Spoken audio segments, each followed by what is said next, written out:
Hey everybody, I just made a video that was pretty long and it was to TosenTV, and I just want to kind of sum it up for those who don't want to listen to the whole 14 minutes. And basically what I've taken out of this is that both viruses and DNA are based on geometric shapes, and they've found through cymatics that geometric shapes are affected by sound and vibrations.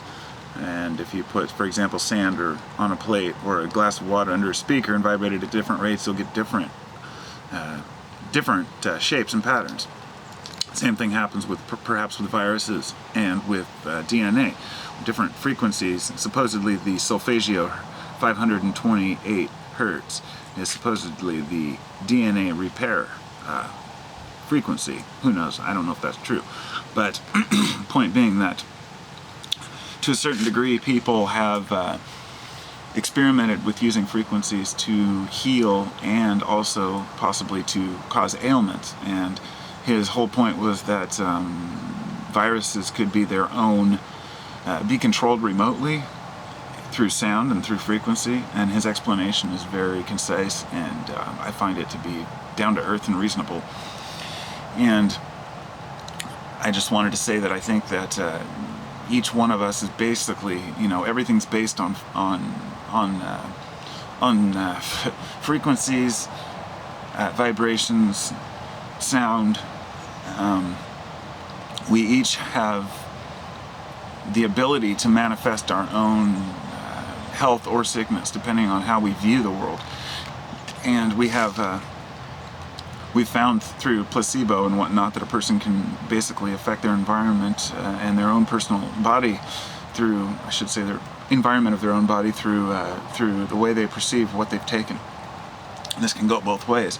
So what this would mean is that a person who's of negative nature would be more likely to be invaded. Their energy field could be weakened, and they could be invaded by negative energies, which can create viruses or allow viruses to manifest and prosper within the body.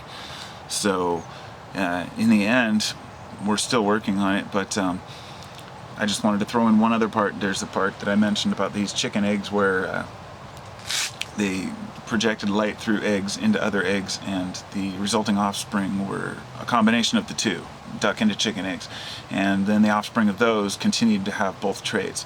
And what it's showing is that vibrations can alter DNA in a heartbeat.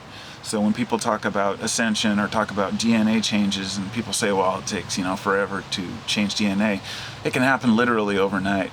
So it goes back to me for the galactic wave theory, to where if there's a galactic pulse from the center of the universe every, say, 26,000 years that comes through and changes our DNA in overnight. So for a salamander egg, it may happen in one generation, and for us it might take 2 or 3. So maybe 2012 was a changing point. We'll know in the future. Who knows? But the point being that it was a great view. His video is really good, so check it out and look into sacred geometry and the geometrics of DNA and of viruses. Peace and love.